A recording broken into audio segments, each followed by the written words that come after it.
उस गुलामी के बाद फिर क्रांतिकारियों ने इकट्ठा होना शुरू किया और धीरे धीरे इकट्ठे होते होते 1905 आ गया। और 1905 में जब क्रांतिकारी इकट्ठे हुए तो लड़ाई का तरीका बदल गया। पहले लड़ाई अंग्रेजों से सीधे सीधे हुई, आर पार की। अंग्रेजों ने बंदूक चलाई तो हमने भी बंदूक चलाई, अंग्रेजों ने तलवार चलाई, हमने भी उनके सिर काटे।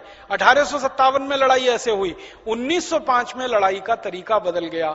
लोकमान्य तिलक, लाला लाजपत राय, विपिन चंद्र पाल ने कहा कि अंग्रेजों को तलवारों से हरा नहीं सकते, बंदूकों से मार नहीं सकते, क्योंकि हम मारेंगे और आएंगे और मारेंगे और आएंगे और ये अंतहीन सिलसिला है। तो लोकमान्य तिलक ने कहा कि इन अंग्रेजों की जड़ खोदो, इनकी जड़ में मट्ठा डालो। कहते हैं ना, एक पेड़ काटो तो ऊपर के पत्ते तोड़ दो, टहनी काट दो, फिर उगाएगा, फिर उगाएगा, फिर उगाएगा। लेकिन जड़ में ही मट्ठा डाल दो तो पेड़ पूरा ध्वस्त हो जाएगा। तो अंग्रेजों की जड़ कहां थी? अंग्रेजों की जड़ थी उनका व्यापार। व्यापार क्या था? इंग्लैंड से माल लाते थे, भारत में बेचते थे, वो मुनाफा उनको मिलता था, ये उनका सबसे बड़ा आधार था। तो लोकमान्य तिलक, लाला लाजपत राय, विपिन चंद्र पाल ने कहा कि अगर इनका ये आधार हम तोड़ देंगे तो अंग्रेज हमेशा के लिए टूट जाएंगे। इसलिए स्वदेशी आंदोलन शुरू हुआ और इसलिए इस देश के लोगों ने गली गली, गांव गांव, घर घर विदेशी माल का बहिष्कार और स्वदेशी माल का स्वीकार, ये मंत्र गुंजायमान किया। और ये आंदोलन इतना जबरदस्त निकला, मैंने बताया ना आपको, 1905 में शुरू हुआ। 1911 तक आते आते हिंदुस्तान में अंग्रेजी माल बिकना बंद हो गया, अंग्रेजों का कपड़ा बिकना बंद हो गया, अंग्रेजों की चीनी बिकना बंद हो गई, अंग्रेजों का ब्लेड बिकना बंद हो गया, अंग्रेजों का नील बिकना बंद हो गया, उनका सारा माल बिकना बंद हो गया। तो वो परेशान हो गए और परेशान होने के बाद फिर भारत के नेताओं से उन्होंने बातचीत करने की कोशिश की।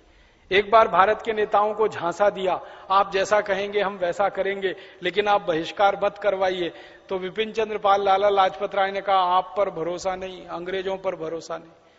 लाला लाजपत राय कहा करते थे कि दुनिया में किसी भी जाति पर भरोसा किया जा सकता है, अंग्रेज जाति पर तो बिल्कुल भरोसा नहीं कर सकते। तो इन क्रांतिकारियों ने आंदोलन आगे बढ़ाया, आगे चलाया, अंग्रेजों में कमजोरी आती गई, मुनाफा मिलना बंद हो गया और जहां जहां अंग्रेज टैक्स लगाते थे लोगों ने टैक्स देना बंद कर दिया। अंग्रेज टैक्स लगाते थे ना, लोग कहते थे टैक्स भरेंगे नहीं, तुमको जो करना है कर लो। तो अंग्रेज क्या करते थे? जेलों में डाल देते थे। तो लोग कहते थे चलो हम जेल में रहेंगे। तो शुरू में तो क्या हुआ कि कुछ लोग जेल में गए, बाद में जेल भर गई, रहने को जगह नहीं मिली, तो अंग्रेज भी परेशान हो गए कि अब कहां लाएं इनको। दिल्ली की जेल थी सेंट्रल जेल, उसमें ज्यादा से ज्यादा उस जमाने में 10 से 11 हजार कैदी रह सकते थे और दिल्ली में 60,000 से व्यापारियों ने टैक्स देना बंद कर दिया अंग्रेजों को, देंगे ही नहीं, तुमको जेल में डालना डाल दो। उस जमाने में हिंदुस्तान के लोगों का डर निकल गया था जेल जाने से। भारत के लोग डरना बंद कर दिए, जेल जाएंगे चले जाएंगे, टैक्स नहीं देंगे अंग्रेजों, जेल जाना पड़ेगा जाएंगे, उनका सामान नहीं खरीदेंगे। किसानों ने टैक्स देना बंद कर दिया, जो लगान लगता था ना 90%, वो बंद कर दिया। व्यापारियों ने टैक्स देना बंद कर दिया और व्यापारियों ने अंग्रेजों का माल बेचना बंद कर दिया, ग्राहकों ने खरीदना बंद कर दिया। तो सब तरफ से मार पड़ी कि नहीं अंग्रेजों पर। और उसी समय क्या हुआ? उसी समय 1914 में प्रथम विश्व युद्ध हो गया, तो अंग्रेजों को और मार पड़ी। उस विश्व युद्ध में उनका बहुत खर्चा हुआ, इधर से आमदनी कम हो गई, उधर युद्ध का खर्चा बढ़ गया, तो इंग्लैंड कर्जदार देश हो गया। तो फिर धीरे धीरे कमजोरी बढ़ती गई। फिर हिंदुस्तान में क्या हुआ? लोकमान्य तिलक की मृत्यु हो गई, क्योंकि उनको बीमारी हो गई। उस जमाने में लोकमान्य तिलक गांव गांव जाके भाषण दिया करते थे, तो भाषण देने के लिए माइक नहीं होता था, अकेले गला फाड़ फाड़ के बोलना पड़ता था।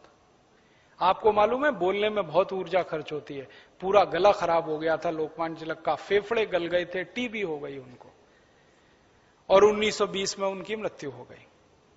इसी तरह लाला लाजपत राय को अंग्रेजों ने देश निकाला दे दिया, भारत से भगा दिया। उनके ऊपर मुकदमेबाजी इतनी की कि उनको देश से निकल के जाना पड़ा।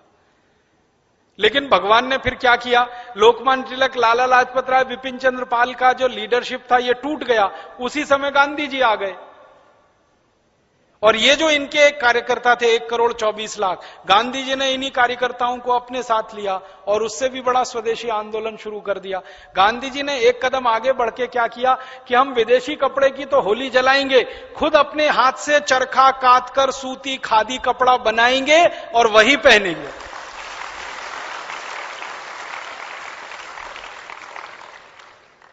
लाल बाल पाल के जमाने में स्वदेशी आंदोलन का उद्देश्य था विदेशी कपड़े की होली जलाना। गांधी जी के आने के बाद उद्देश्य हुआ विदेशी कपड़े की तो होली जलाना, अपना स्वदेशी कपड़ा खुद बनाना और खुद पहनना। तो गांव गांव गांधी जी ने चरखा चलवाया और लाखों कार्यकर्ता उसमें जुड़ गए चरखा चलाने में। खादी बनना शुरू हुई तो लोगों ने अंग्रेजी कपड़ा छोड़कर खादी खरीदना शुरू किया और अंग्रेजों को फिर पैसा मिलना बंद हुआ। पहले अंग्रेज क्या करते थे, सारा कच्चा माल यहां से कॉटन ले जाते थे लंदन और फिर कपड़ा बनता था, फिर यहां आके बिकता था। जब खादी यहीं बनने लगी तो कॉटन लंदन जाना बंद हो गया, तो लंकाशायर और मैनचेस्टर की मिलें बंद हो गई। गांधी जी के आने के बाद ऐसा जबरदस्त पूरे देश में आंदोलन चला कि इंग्लैंड की कपड़ा मिलें बंद हो गई, क्योंकि उनको कॉटन मिलना बंद हो गया, क्योंकि उस कॉटन से यहीं खादी बनने लगी। फिर गांधी जी के प्रभाव में कुछ लोग आए। एक बड़े नेता थे इस देश में, सॉरी नेता नहीं, उद्योगपति, जमशेदजी टाटा, उनकी गांधी जी से मुलाकात हो गई। तो गांधी जी ने उनको समझाया कि आपके पास पैसा है, पूंजी है। एक जमाने में भारत लोहा बनाता था, सारी दुनिया को बेचता था, 3000 साल हम एक्सपोर्ट करते थे। आप फिर लोहा बनाना शुरू करिए, क्योंकि उस समय लोहे का कच्चा माल लंदन जाता था, लोहा बन के आता था। तो गांधी जी ने कहा लोहा नहीं, यहीं बनना चाहिए। तो जमशेदजी टाटा ने 1911 में कारखाना खड़ा कर दिया फिर से इस देश में लोहा बनाने का। आपको मालूम है जमशेदपुर झारखंड में, ये उसी 1911 में खड़ा किया है। स्वदेशी आंदोलन की ताकत पर खड़ा हुआ ये पूरा जमशेदपुर। बंगाल के एक बड़े व्यक्ति हुआ करते थे जो वैज्ञानिक थे और उद्योगपति थे, उनका नाम था वीसी राय, विधान चंद्र राय। वो गांधी जी से प्रभावित हुए और उन्होंने एक बहुत बड़ी कंपनी खड़ी कर दी जिसका नाम है बंगाल केमिकल्स। उस जमाने में केमिकल की सारी चीजें इंग्लैंड से आती थी। उन्होंने कहा इंग्लैंड से क्यों खरीदेंगे, हम खुद बनाएंगे। तो बंगाल केमिकल्स नाम की बहुत बड़ी स्वदेशी कंपनी खड़ी हुई, टाटा स्टील नाम की बड़ी स्वदेशी कंपनी खड़ी हुई। ऐसे धीरे धीरे सैकड़ों भारत की स्वदेशी कंपनियां खड़ी होती गई। अंग्रेजों का माल बिकना धीरे धीरे बंद होता गया। बाद में कहानी आई 1930 में नमक सत्याग्रह हुआ, उसमें अंग्रेजों की और ज्यादा कमर टूटी। फिर 1942 में भारत छोड़ो हो गया, उसमें तो अंग्रेज पूरी तरह से खत्म हो गए, क्योंकि 1942 में दूसरा विश्व युद्ध चल रहा था, उसमें अंग्रेजों की बुरी तरह से मार कर रहा था हिटलर। तो हिटलर ने इतना पीटा अंग्रेजों को कि इनके सारे पैर उखड़ गए। फिर 1942 में अंग्रेजों ने तय कर लिया कि हम भारत छोड़कर चले जाएंगे, अब यहां हम रह नहीं पाएंगे, क्योंकि जब उनका माल नहीं बिकेगा तो यहां रह के करेंगे क्या। तो ये स्वदेशी आंदोलन की ताकत ने 1942 में अंग्रेजों को मजबूर कर दिया और 1947 में अंग्रेज 15 अगस्त को भारत छोड़कर भाग गए।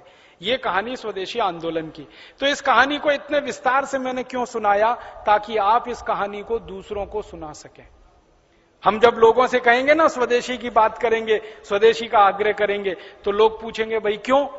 तो उनसे कहो कि ये स्वदेशी आंदोलन हमारी आजादी का आधार है, हमारी स्वतंत्रता का आधार है, हमारे क्रांतिकारियों का बीज मंत्र है। इसी स्वदेशी की ताकत पर हमने देश की आजादी पाई है, इसलिए स्वदेशी का आग्रह हमारे जीवन में होगा।